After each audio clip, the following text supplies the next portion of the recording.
बिस्मिल्लाहिर्रहमानिर्रहीम। खातिन ज़राअत अख्तर अब्बास का सलाम पहुँचे।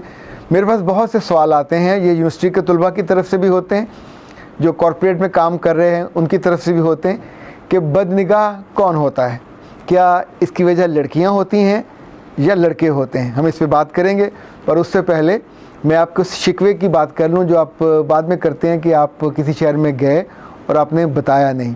तो अब मैं आपको अब इस हफ़्ते का स्केड्यूल आपको बता देता हूँ। इंशाअल्लाह अज़ीज़ 19 तारीख़ को मुझे लिया जाना है और लिया में गवर्नमेंट कॉलेज का जो एडिटोरियम है वहाँ इंशाअल्लाह आपको 10 से लेकर 12 बजे तक वहाँ के तलबा से बात होगी। अगर आप उसके आसपास के इलाके में हैं तो मेरा ख़्याल आप भी वहाँ तशरीफ़ ला सकते हैं, आपके लिए भी दावत है।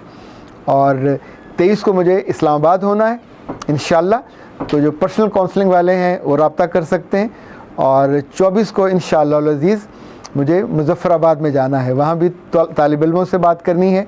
जो मुज़फ़्फ़राबाद के आसपास के लोग हैं वो रब्ता कर सकते हैं, जिन्हें मुलाकात करनी है वो 23 की शाम को रब्ता करके 24 का जो टाइम मेरा वहाँ होगा उसमें से कोई स्लॉट जो दस्तयाब होगी वो आप ले सकते हैं। मेरे पास उस वक्त 2 नंबर होंगे, 0300 946 8746 और 0332 746 8746। सो आप इन दोनों में से जिस नंबर पर चाहेंगे रब्ता कर लेंगे, क्योंकि उस वक्त मैं ख़ुद ही इसको अटेंड कर रहा हूँगा। हाँ, अगर कहीं प्रोग्राम में होगा तो फिर उस वक्त अटेंड नहीं कर रहा हूँगा, तो जो ही उससे फ़ुर्सत मिलेगी शाम में या अलग सुबह 9 बजे 10 बजे के लगभग, तब मैं बात इंशाअल्लाह आसानी से कर पाऊँगा। ओके जी, अब हम आते हैं उस मसले की तरफ। पर उस मसले पे बात करने से पहले मैं आपको सिर्फ़ 3 शहरों में ले चलता हूँ। पहला शहर है जो हमारी ख्वाबों का मरकज़ है, जहाँ हम सारे जाना चाहते हैं और हमेशा आरज़ूमंद होते हैं, इवन बचपन और जवानी और बुढ़ापे सब में, कि अल्लाह मुझे अपने घर बुला ले। मक्का में हज़ारों नहीं है लाखों लोग होते हैं और वहाँ ख़वातीन के चेहरे नंगे होते हैं। जब तवाफ़ कर रहे होते हैं तो आलमोस्ट ख़वातीन और मर्द इकट्ठे होते हैं और कोई फ़ासला दरमियान में नहीं होता, कंधे से कंधा, जिस्म से जिस्म छूरा होता है। पर आलमोस्ट हर लड़के और लड़की और हर मर्द और बूढ़े आदमी, सबकी निगाह और नीयत सिर्फ़ अपने रब का घर होता है।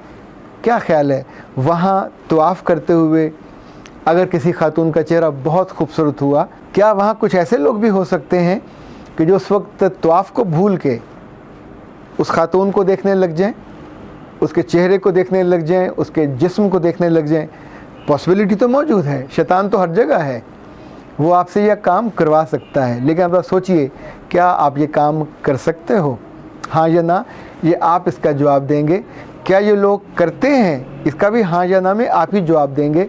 मैंने तो लोगों को ये काम करते नहीं देखा।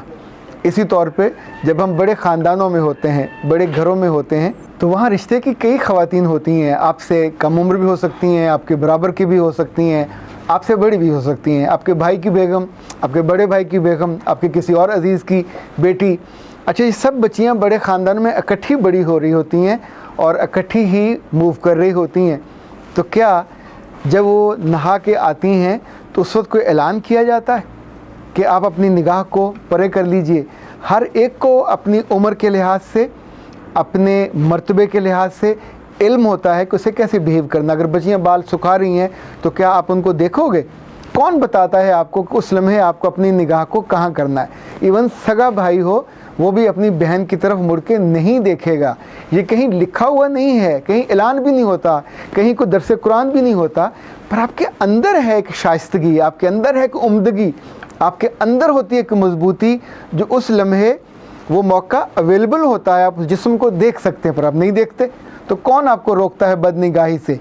क्या वो लड़की रोकती है, वो रिश्ता रोकता है, या उस मौके पर रब आके दरमियान में खड़े हो जाता है? जी नहीं, आपका अपना फ़ैसला होता है जो आपको इस बात से रोकता है। मैंने दुनिया के 2-3 मुल्क अगर ना देखे होते तो यकीन मानिए शायद मेरा ईमान मुकम्मल ना होता। मुझे कुछ लम्हों के लिए आपको मैं अंकरा लिए चलता हूँ। अंकरा तुर्की का दारुल हुकूमत है। तुर्की हमसे बहुत मुख्तलिफ मुल्क है, उनका ईमान भी हमसे बड़ा तगड़ा है, पर उनका कल्चर हमसे बहुत मुख्तलिफ है। हम वज़ीर-ए-आज़म हाउस गए, हम पार्लियामेंट में स्पीकर साहब से मिलने गए, इवन सदर तैयब अर्दोगान के घर गए जो उनका हाउस है 1000 कमरों का।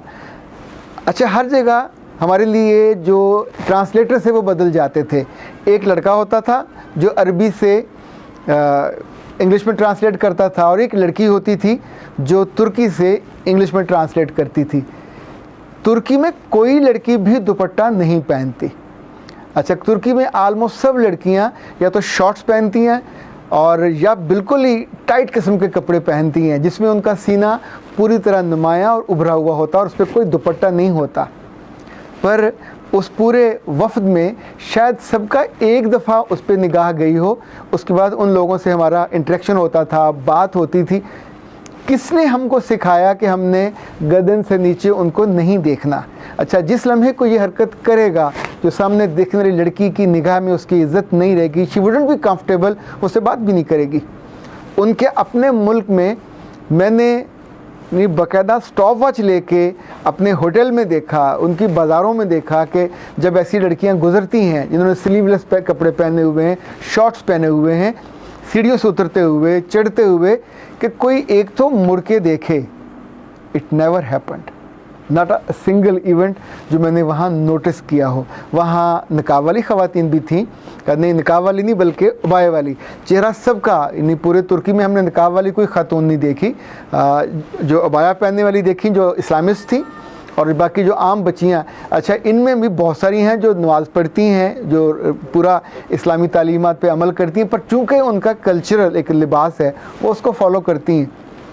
अब आइए इस्तांबुल के एयरपोर्ट की तरफ। इसमें 4 से 5 करोड़ लोग हर साल आते हैं जाते हैं, और ये इतना बड़ा एयरपोर्ट है कि आपकी तसव्वुर से भी ज़्यादा। आप सोचें कि जहाज़ से उतरकर हमें एयरपोर्ट पहुंचने में को 45 मिनट लगे, वो जो बस चल रही थी वहाँ तक लाने में वो इतना फासला था जो हमने तय किया।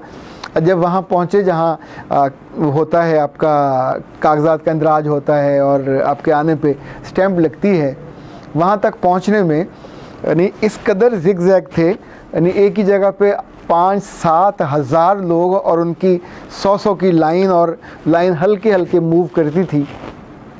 वहाँ दुनिया की हर नेशनलिटी की लड़कियाँ और लड़के मौजूद होते हैं, रशियन भी। अच्छा, रशियन औरतें जो हैं ये आलमोस्ट कपड़े नहीं पहनती, उन्होंने जो हल्की सी बुनियान पहनी होती है उसके नीचे भी कुछ नहीं पहना हुआ होता। इसी तरह जितने लोग स्वीडन से आते हैं, जो दूसरे मुल्कों से, ये सारे उम्र के किसी भी हिस्से में हों, इन्हें जिन्हें सयाह कहा जाता है। मैक्सिमम लोग शलवार कमीज़ तो ज़रा नाम की भी नहीं होती, पेंट भी नहीं पहनी होती, एक हल्का सा बुनियान और उसके नीचे एक हल्की सी नीकर। उस पूरे दौरानिए में जब हम मूव कर रहे थे, को आधा घंटा लगा होगा, तो सब अपने ध्यान में थे। मैंने किसी एक को भी मुड़ के इन खूबसूरत लड़कियों को घूरते या उन पर निगाह डालते नहीं देखा।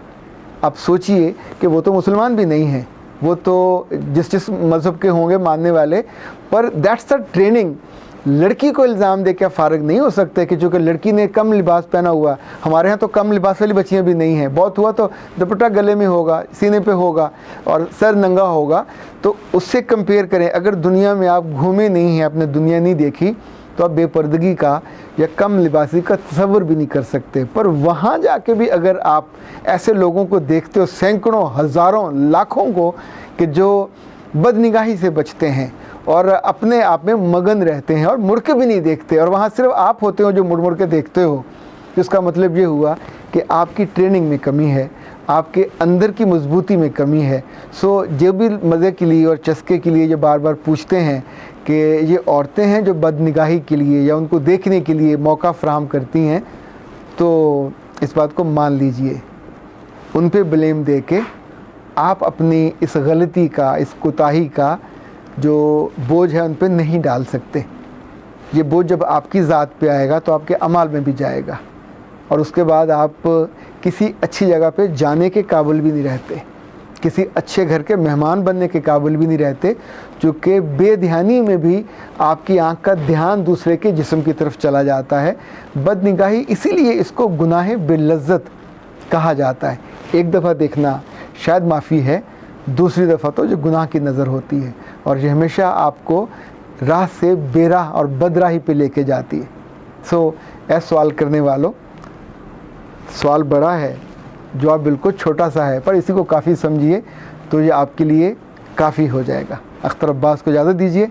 अस्सलाम वालेकुम।